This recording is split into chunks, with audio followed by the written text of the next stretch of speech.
바벨탑 이후 온 땅에 흩어져 살게 된 노아의 세 아들 가운데 성경은 셈의 후손 중 아브라함에게 초점을 맞춥니다. 창세기 12장에 기록된 아브라함을 부르시는 장면은 그 어떤 전제도 없는 그야말로 뜬금없는 부르심이었습니다. 아브라함을 부르신 사건 당시 인류는 모두 죄인들이었습니다.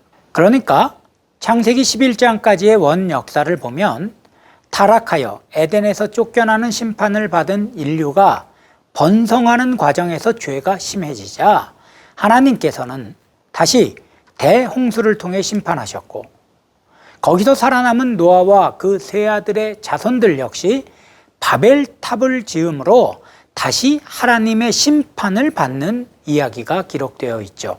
성경은 이 바벨탑 사건 이후 셈의 족보를 기록하며 그중 데라라는 인물과 그의 자녀들의 족보를 자세히 설명하고 있습니다. 이 데라는 아브라함의 아버지로 원래 우르라는 곳에 살고 있다가 가나안으로 가기 위해 식솔들 모두를 이끌고 이주하다가 하란이란 곳에 정착하게 되었습니다. 지도를 보시면 갈대아 우르라는 곳은 지금의 페르시아만 근처로 주전 2500년 전쯤 수메르인들에 의해 세워진 도시입니다. 지금의 이라크 영토죠. 지난 강의에서 초가잠빌 지그라트를 보셨죠? 지금에야 국경이 그어져 있어 이란 영토에 속해 있지만 당시에는 이 지역 모두 수메르의 영토였을 겁니다. 연대적으로 볼 때 데라와 아브라함은 아마도 주전 2000년 이전에 우르를 떠나 유프라테스와 티그리스 강을 따라 하란으로 올라간 것 같습니다. 데라가 왜 우르를 떠나 가나안으로 가려 했는지 알 방법은 없습니다만 한 가지 확실한 건 우르에서 데라는 당시 문화적 관습에 따라 다실론적 신앙을 가졌다는 겁니다.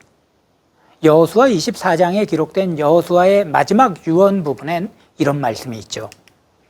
이스라엘의 하나님 여호와께서 이같이 말씀하시기를 옛적에 너희의 조상들 곧 아브라함의 아버지 나홀의 아버지 데라가 강 저쪽에 거주하여 다른 신들을 섬겼으나 내가 너희의 조상 아브라함을 강 저쪽에서 이끌어내어 가나안 온 땅에 두루 행하게 하고 그 씨를 번성하게 하려고 그에게 이삭을 주었으며, 여기서 강 저쪽은 바로 메소포타미아, 성경적 용어로는 갈대아를 뜻합니다. 성서학자들은 아마도 데라와 그 가족들이 달 신을 섬기는 가문이었을 거랍니다. 우르나 이후 이주하여 정착한 하란 모두 달 신인 신이란 신을 숭배하는 지역인데다가 데라, 또 그의 며느리요 아브라함의 아내 사레, 그리고 손녀이자 또한 며느리인 밀가라는 이름 모두 달과 관련된 이름이기 때문이죠. 홍수 이후에도 인류는 이렇게 점점 여호와 하나님을 잊어버리고 자기들끼리 문명을 이루었고, 게다가 하나님 아닌 다른 것들을 신으로 섬기며 살았던 겁니다. 그런데 아브라함이 이렇게 하란에서 살고 있을 때 갑자기 하나님께서 그를 부르셨다고 성경은 기록하고 있습니다. 이 아브라함을 부르신 사건으로 이제 구체적인 하나님의 구원의 역사가 새롭게 시작된 것입니다. 이제까지 인간은 참신이신 여호와 하나님이 누군지도 모르는 죄인들이었습니다만, 이제 하나님께서는 새로운 역사를 이루시려고 강권적으로 아브라함을 부르신 겁니다. 이건 하나님의 선택, 즉 무조건적 은혜입니다. 다시 말씀드리지만 왜 하나님이 아브라함을 부르셨는지, 왜 하필 그 많은 사람 중에 아브라함이었는지 성경은 설명하고 있지 않습니다. 다만 하나님은 은혜로 그를 부르셨고 아브라함은 믿음으로 그 부르심에 응답하였다고 할 뿐이죠. 갑자기 아브라함에게 나타나신 하나님께서 너는 너의 고향과 친척과 아버지의 집을 떠나 내가 내게 보여줄 땅으로 가라. 내가 너로 큰 민족을 이루고 내게 복을 주어 내 이름을 창대하게 하리니 너는 복이 될지라 라고 하셨고, 아브라함은 그 말씀에 반응했을 뿐입니다. 성경은 그저 이에 아브라함이 여호와의 말씀을 따라갔다라고만 기록해 놓았습니다. 그러니까 하나님의 무조건적 부름에 아브라함은 무조건적 응답을 했단 말이죠. 여기서 우리는 한 가지 재미있는 상상을 해볼 수 있을 것 같습니다. 하나님이 과연 아브라함만 부르셨던 걸까요? 다시 말씀드립니다만 이건 제 상상일 뿐입니다.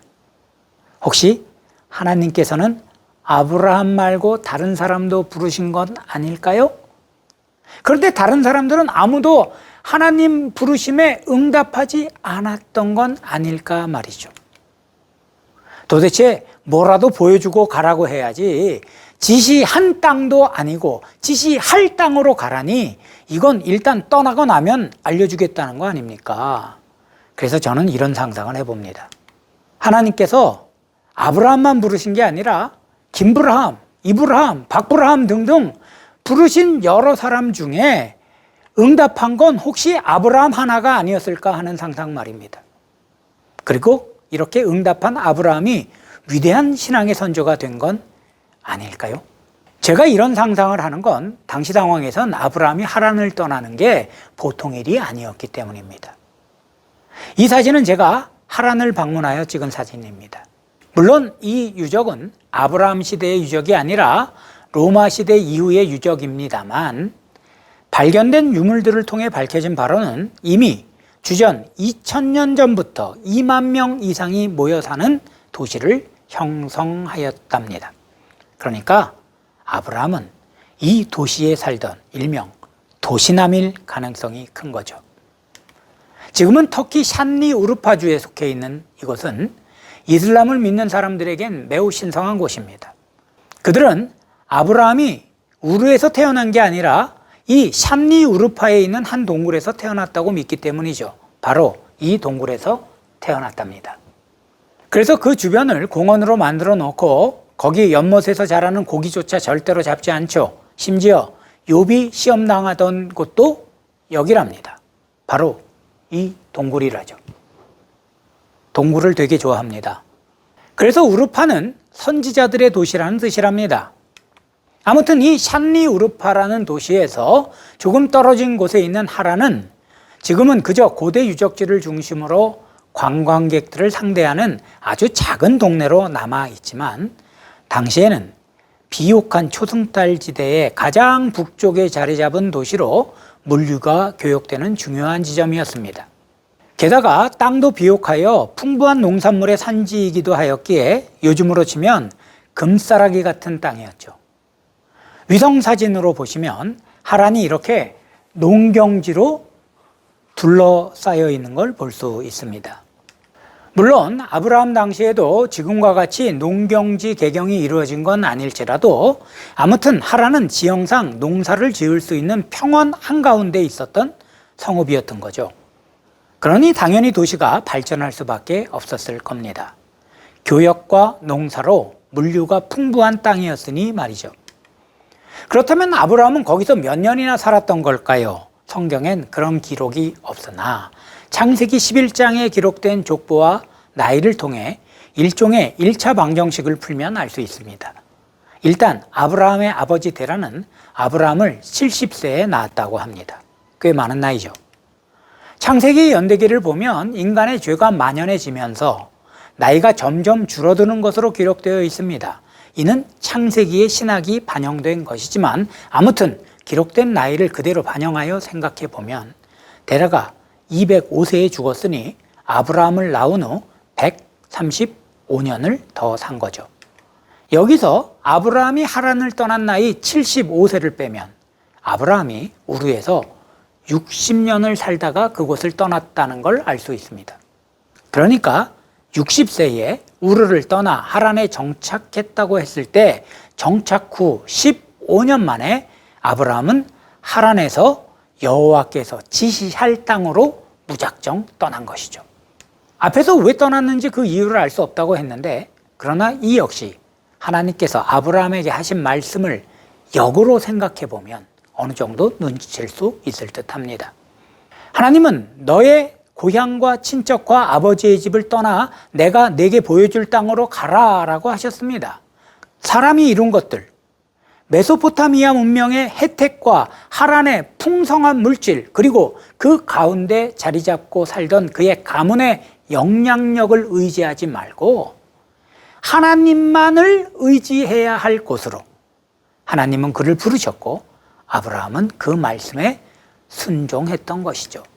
그리고 그로 인해 인류는 새로운 역사를 시작하게 된 것입니다. 이제 다음 시간에는 아브라함과 함께 남쪽 가나안 지방으로 떠나보도록 하겠습니다.